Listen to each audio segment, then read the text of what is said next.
அன்பானவர்களே, ஆண்டவர் நம் நடுவில் இருக்கின்றார்.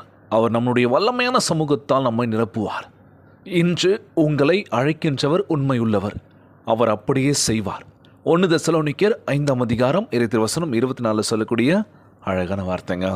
என் அன்பு சகோதர சகோதரிகளே, ஆண்டவர் நாமத்திற்கு ஸ்தோத்திரம். தினம் ஒரு ஜெப வழியாக பேசிக்கொண்டிருப்பது உங்கள் அன்பு சகோதரன் பிரபு. எப்படிங்க இருக்கீங்க? இன்றைய நாள் எப்படிங்க போச்சு? உங்களுக்கு மகிழ்ச்சியாக இருந்தீங்களா? எப்போவுமே சந்தோஷமாக இருங்க. எப்படிங்க இருக்கீங்க? நல்லா இருக்கீங்களா எல்லாருமே? ஒவ்வொரு நாள் நம்ம கடந்து போகிறோம் அப்படின்னாலே ஏகப்பட்ட சர்மங்கள் இருக்கும்ல. ஸோ இன்றைய நாள் நம் ஆண்டவராகிய இயேசு கிறிஸ்து அழகான வாக்கு தத்தத்தை கொடுத்திருக்கின்றார். உங்களை அழைக்கின்றவர் உண்மையுள்ளவர், அவர் அப்படியே செய்வார் என்று. கவலைப்படாதிருங்கள். உங்களை அழைத்த ஆண்டவராகிய இயேசு கிறிஸ்து உண்மையுள்ளவர். உங்களை ஒருபோதும் கைவிட மாட்டாருங்க. இன்றைக்கி ஏகப்பட்ட அழைப்பு நமக்கு வருதில்ல. ஒரு வாய்ப்பு, இந்த வாய்ப்பு கிடச்சிதுன்னா நான் எங்கேயோ போயிடுவேன்ப்பா. ஆனால் அந்த வாய்ப்பு கிடைக்கலையே. எனக்கு கிடைக்க மாட்டுது, எல்லாருக்குமே கிடைக்கிது. எல்லாருமே ஜெயிச்சுட்டு போயிட்டுருக்காங்க. நான் ஜெயிக்கலையே. நான் வாய்ப்புக்காக காத்துட்ருக்கேன். காத்துக்கிட்டே இருங்க, எதுவுமே நடக்காது. முயற்சி பண்ணலையே. வாய்ப்பு வரும்னு சொல்லி என்ன பண்ணுறோம்? காத்துட்டு தான் இருக்கோம். அதுக்கான விஷயத்துக்கு நம்ம முக்கியத்துவம் கொடுத்தோமா? வரும்பா, வரும்போது நான் யாருன்னு காட்டுறேன். வாய் வார்த்தையை சொல்லாமா? செயலில் எதுவுமே இல்லையே. நீங்கள் யாருன்னு இந்த உலகத்துக்கு தெரியணும் அப்படின்னா நீங்கள் பண்ணுற ஒவ்வொரு விஷயத்தின் மூலமாக நம்ம தெரியும் வெளியில் எல்லாருக்குமே. எதுவுமே பண்ண மாட்டோம், எதுவுமே செய்ய மாட்டோம். ஆனால் வாழ்க்கையில் ஜெயிக்கணும், நான் மேலே வரணும், ஒவ்வொன்று வாழணும் அப்படின்னா எப்படிங்க முடியும்? முடியாதுல்ல. உங்களை நீங்கள் யாருன்னு காட்டணும் அப்படின்னா உழைப்பு கண்டிப்பாக இருக்கணும். படித்ததான் வாழ்க்கையில் முன்னேறலாம் அப்படின்னு ஒரு காலகட்டம் இருந்துச்சு. ஆனால் இன்றைக்கி படிக்காதவங்க கூட வாழ்க்கையில் எங்கேயோ ஒரு லெவலில் இருக்காங்களோ.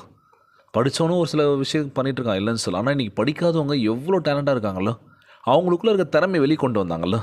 படிப்பு தான் நம்மக்கிட்ட இல்லை. நம்மக்கிட்ட இந்த தொழில் இருக்குமா, இந்த தொழிலை வச்சு நான் யாருன்றதை காட்டுறேன்னு சொல்லி இன்றைக்கி எத்தனை பேர் வாழ்க்கையில் முன்னேறி இருக்காங்களோ. பிரதர், கரெக்டாக சொன்னீங்க போங்க.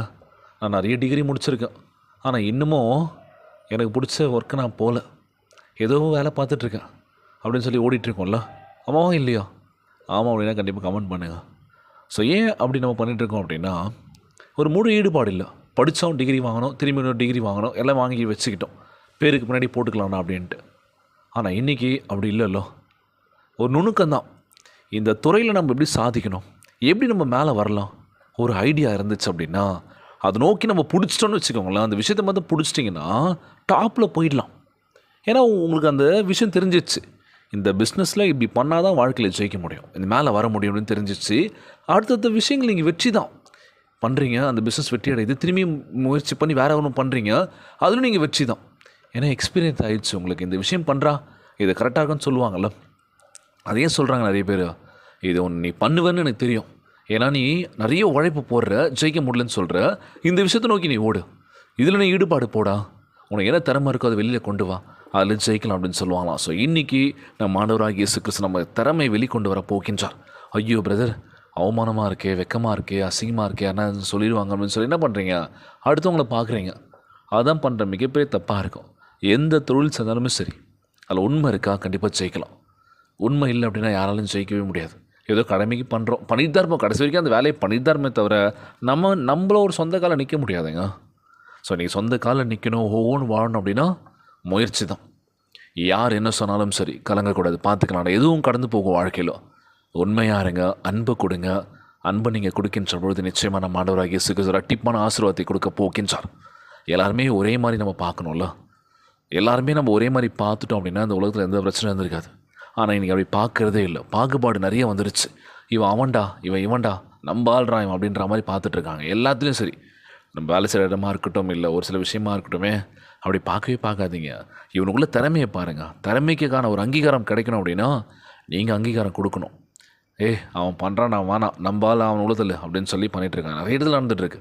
ஆண்டவராகிய இயேசு கிறிஸ்து இந்த மாதிரிலாம் பண்ணக்கூடாது. உண்மைக்கு உழைக்கிறவங்களுக்கு ஒரு அங்கீகாரம் கிடைக்கணும். கண்டிப்பாக நம்ம ஆண்டவராகிய இயேசு கிறிஸ்து நம்மை ஆசீர்வதிக்க போகின்றார். இன்றைய நாள் ஜெபம். உலகில் வாழ்கின்ற எல்லாருக்கும் நம்ம ஜெபிக்க போகிறோம். ஜெபத்திற்குள்ளாக பயணிப்போமா? எங்களை மிகவும் அதிகமாய் நேசிக்கின்ற அன்புள்ள ஆண்டவராகிய இயேசுவே, இன்றைய நாள் வாக்குறுதி வசனத்திற்காக நன்றி ராஜா. அன்புள்ள ஆண்டவரே, உம் பரிபூர்ண நோக்கத்திற்காக எங்களை அழைத்ததற்காக உம்மை ஸ்தோத்திரிக்கின்றனப்பா. எங்கள் அழைப்பையும் எதிர்காலத்தையும் கரங்களில் ஒப்படைக்கின்றேன் ராஜா. இயற்கைக்கு அப்பாற்பட்ட வல்லமையினால் எங்களை நிறைத்து ஆவியின் பலத்தை எங்களுக்கு தருவீராக. நீர் எங்களிடம் ஒப்படைத்தவற்றை செய்து முடிப்பதற்கான ஞானத்தை, திறனை, கிருபையை அருள செய்யுங்க ராஜா. சமாதானம் எங்கள் இருதயத்தை ஆட்கொள்ள வேண்டும் என்று கேட்குறப்பா. எல்லா பயத்தையும் கலக்கத்தையும் எடுத்து போடுங்க ராஜா. தைரியத்துடன் இருக்க வேண்டும் என்று செபிக்கிறோம்ப்பா. சவால்கள் எழும்போது நீர் எப்பொழுதும் என்னோடு கூட இருக்கின்றீர் என்பதை நம்புவதற்கு உதவி செய்யுங்க தகப்பனே. எங்கள் தேவைகள் எல்லாவற்றையும் பரிபூர்ணமாக அருள செய்து ஒருவருக்கு ஒரு விட்டு கொடுத்து போகக்கூடிய எண்ணத்தை தருவீராகப்பா. எங்கள் வாழ்க்கையில் அற்புதங்களை செய்ய வேண்டும் என்று கேட்குறோம்ப்பா. நாங்கள் போகும்போதும் வரும்போதும் செய்கின்ற அனைத்து விஷயத்தையும் கூட இருந்து எங்களை பத்திரமாய் பாதுகாத்து கொள்ள வேண்டும் என்று ஜெபிக்கிறோம்ப்பா. இந்த ஜபத்தை கேட்டுக்கொண்டிருக்கின்ற அன்பு சகோதர சகோதரிகள், என் அன்பான உறவுகள் எல்லோரையும் பத்திரமா பார்த்துக்கோங்கப்பா. உங்களை அழைத்த ஆண்டவர் உண்மை உள்ளவர்னு சொல்லியிருக்கீங்க ஆண்டவரே. நாங்கள் உண்மையுள்ள ஒரு மனுஷனாக இந்த உலகத்தில் வாழணும்ப்பா, அன்பை பரிமாறணும்ப்பா, எல்லா விஷயம் நாங்கள் உண்மையாக செய்ய வேண்டும் என்று கிருபையை தாங்கப்பா. நோய் நொடியினால் அவதிப்பட்டு கொண்டிருக்கின்ற ஒவ்வொரு சகோதர சகோதரிகளை உமது கரங்களால் தொட்டு நோயில் அகற்றி போடுவீராக. உம்மால் கூடாத காரியம் ஒன்றும் இல்லை ஆண்டவரே.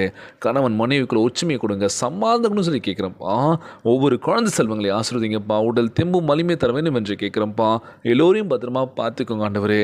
யாருக்கும் அந்த பிரச்சனை இல்லாமல் ஆரோக்கியமான உடல் தர வேண்டும் என்று இன்றைய நாள் ஜெபம் இயேசுவின் விலையேற பெற்ற நாமத்தினாலே ஜெபிக்கின்றேன் நல்ல பிதாவே, ஆமேன்.